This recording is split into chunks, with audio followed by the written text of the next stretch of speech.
ಇಲ್ಲ ಅಂದರೆ ಇಲ್ಲಿ ಸಿಕ್ಕಾಪಟ್ಟೆ ಟ್ಯಾಕ್ಸ್ ಆಗ್ಯದಪ್ಪ, ಟ್ಯಾಕ್ಸ್ ತುಂಬೋದು ಕಷ್ಟ ಅದ ನಮಗಂತೇಳಿ ಅನೇಕ ಕಂಪ್ನಿಗಳು ಬಿಟ್ಟು ಹೋಗ್ತಾ ಇದ್ದಾರೆ. GST ಅದು ಇದು ಸಿಕ್ಕಾಪಟ್ಟೆ ಅವೆಲ್ಲ ಇವತ್ತು ನಮ್ಮ ಮೇಲೆ ಟ್ಯಾಕ್ಸನ್ನು ಹೇಳ್ತಾ ಇದ್ದಾರೆ. ಯಾಕಂದ್ರೆ ಇನ್ನೊಂದು ನಿಮ್ಗೆ ಮೇಲಿನಲ್ಲಿ ಹೇಳ್ತಾ ಇರ್ತೀನಿ, ಈ ದೇಶದ ಇವತ್ತಿನ ಅರ್ಥಮೂಲ ಏನಂದ್ರೆ ಟ್ಯಾಕ್ಸ್ ತೊಗೊಳ್ಳೋದಷ್ಟ, ಉದ್ಯೋಗ ಸೃಷ್ಟಿ ಮಾಡೋದಲ್ಲ, ಅದು ಇಲ್ಲವೇ ಇಲ್ಲ. ಹೀಗಾಗಿ ಆ ಟ್ಯಾಕ್ಸ್ ಬಂದಂಥ ದುಡ್ಡನ್ನು ತೊಗೊಂಡು ತಮ್ಮ ಸರ್ಕಾರ ನಡೆಸೋದು, ಜನರಿಗೆ ಒಂದು 5 kg ಅಕ್ಕಿ ಒಂದಿಷ್ಟೇನೋ ಒಂದು ವರ್ಷಕ್ಕೆ ಒಂದು 6,000 ರೂಪಾಯಿ ರೈತರಿಗೆ ಕೊಟ್ಟು ಸಮಾಧಾನ ಮಾಡ್ಕೊಳ್ಳೋಂಥದ್ದು. ಎಲ್ಲರೂ ಇವತ್ತು ದುಡ್ಡು ಎದು ಖರ್ಚು ಮಾಡ್ತಾಯಿದ್ದೀವಿ ಅಂದರೆ ಎಲೆಕ್ಷನ್ ಪರ್ಪಸ್, ಎಲೆಕ್ಷನ್ಗಳಿಗಾಗಿ ಖರ್ಚು ಮಾಡ್ತಾಯಿದ್ದೀವಿ. ಎಲೆಕ್ಷನ್ದಲ್ಲಿ ದುಡ್ಡು ಹಂಚೋದು ಮತ್ತೆ ಹಂಚೋದು ಆರಿಸಿ ಬರುವಂಥ ಒಂದು ವ್ಯವಸ್ಥೆ ಮಾಡ್ಕೊಳ್ತಾ ಇದ್ದೀವಿ. ಮತ್ತು ಇದ್ರ ಜೊತೆಗೆ ಸುಳ್ಳುಗಳನ್ನು ಬಿತ್ತುವುದು, ತಪ್ಪು ಮಾಹಿತಿಗಳನ್ನು ಕೊಡುವಂಥದ್ದು. ಮತ್ತು ಇವತ್ತು ನಿಮಗೆ ಇನ್ಫಾರ್ಮೇಷನ್ ಆ್ಯಕ್ಟ್ ನೀವು ಉಪಯೋಗ ಮಾಡ್ಕೊಂಡು ಯಾವುದೇ ಇನ್ಫಾರ್ಮೇಷನ್ ಕೇಳಿದ್ರು ನಿಮಗೆ ಇನ್ಫಾರ್ಮೇಷನ್ ಕೈಗೆ ಸಿಕ್ಕೋದಿಲ್ಲ. ಅದು ಅತ್ಯಂತ ಇಂಪಾರ್ಟೆಂಟ್ ಇದ್ದಂಥವು. ಮತ್ತು ಅದರಲ್ಲೂ ದುಡ್ಡು ಈಗೇನು ಪಾರ್ಟಿ ಫಂಡ್ ಅಂತ ಹೇಳ್ತಾ ಇದ್ದೀವಿ, ಆ ಪಾರ್ಟಿ ಫಂಡದಂತೆ ವಿಶೇಷವಾಗಿ ನಮಗೆ ಯಾವ ಡಾಕ್ಯುಮೆಂಟ್ಸ್ ಸಿಗೋಕ್ಕೆ ಸಾಧ್ಯ ಇಲ್ಲ. PIL ಮತ್ತೆ ಮಾಡಿಸೋಕೆ ಸಿಗ್ತಾಯಿಲ್ಲ, ಅದು ಕಾನೂನು ಮಾಡಿಬಿಟ್ಟಿದ್ದಾರೆ ಯಾರಿಗೆ ಕೊಡಬಾರ್ದು ಅಂತೇಳಿ. ಹೀಗಾಗಿ ಇವತ್ತು ನಿರುದ್ಯೋಗ ಸೃಷ್ಟಿ ಸಾಕಷ್ಟು ಆಗಿದೆ. ಇವರಿಗೆಲ್ಲ ನಿರುದ್ಯೋಗಿಗಳಿಗೆ ಉದ್ಯೋಗಗಳು ಯಾವಾಗ ಆಗ್ತಾವು ಅಂತ.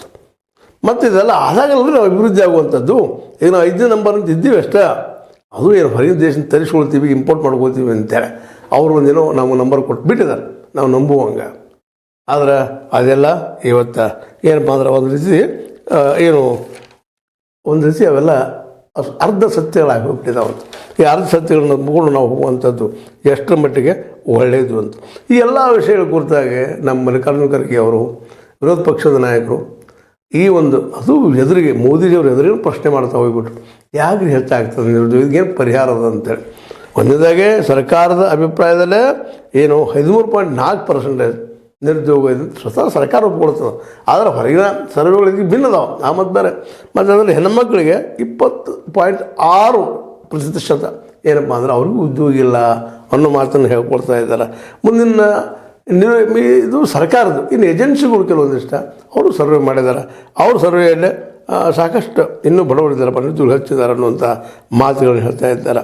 ಹೆಚ್ಚು ಕಡಿಮೆ ಅವರ ಅಭಿಪ್ರಾಯದಲ್ಲಿ ಅದು ಮಹಾರಾಷ್ಟ್ರದಲ್ಲೇ 30 ಲಕ್ಷಕ್ಕೂ ಹೆಚ್ಚು ಖಾಲಿ ಇದ್ದ ಉದ್ಯೋಗಗಳು ತುಂಬಿಕೊಳ್ತಾ ಇಲ್ಲ ಅನ್ನೋಂಥ ಮಾತು ಮಾತಾಡ್ತಾ ಇದ್ದಾರೆ.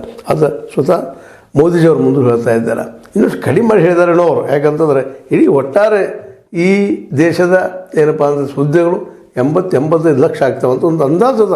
ಯಾಕಂದರೆ ಇವತ್ತು ಬಹಳಷ್ಟು ನಮಗೆ ಅಂಕಿಅಂಶಗಳು ಪ್ರಮಾಣೀಕೃತವಾಗಿ ನಮ್ಗೆ ಸಿಗ್ತಾಯಿಲ್ಲ.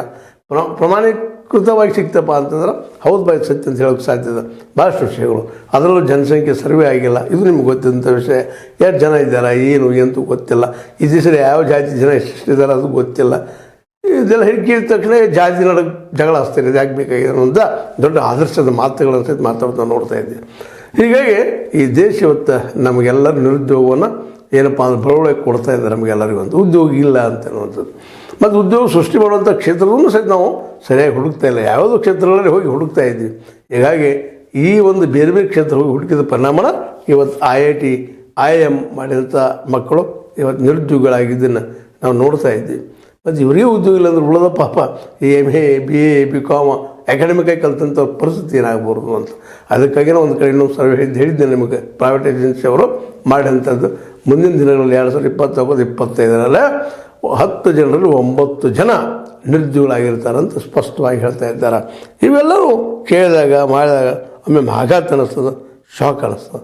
ಏನಪ್ಪ ನಮ್ಮ ಪರಿಸ್ಥಿತಿ ಎಲ್ಲಿ ಬಂದು ಹಸ್ತದೆ ಅಂತೇಳಿ. ಇದನ್ನು ಯಾಕೆ ನಮ್ಮ ಮೋದಿಜಿಯವ್ರು ಯಾರು ಪ್ರತಿಭಟನೆ ಮೂಲಕ ಹೇಳಬಾರ್ದು ಅನ್ನೊಂದು ಮಾತಾಡೋದು ತಿಳಿಸಿ ಹೇಳಬಾರ್ದು ಅಂದ್ರೆ ವಿರೋಧ ಪಕ್ಷನ ಯಾವ ಕೂಗು ಹಾಕ್ತದೆ.